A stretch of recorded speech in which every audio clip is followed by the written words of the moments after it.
So this feature is a redesign for the window that you'll see whenever we are trying to convert a walk-in to a new client. We can click on this button and we will see that there is a redesign for this page where we can add an image for the client.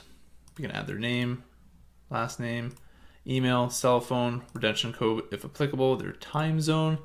Click on additional information. We can put in the home phone number, the work phone number, date of birth, gender, address, city, postal code, and referred by if that is applicable as well. So again, this is just for redesign on the page for adding a new client from a walk-in from the schedule. And that's it. Once all this information is in for the client, then staff just have to go down to create account, and then that is it.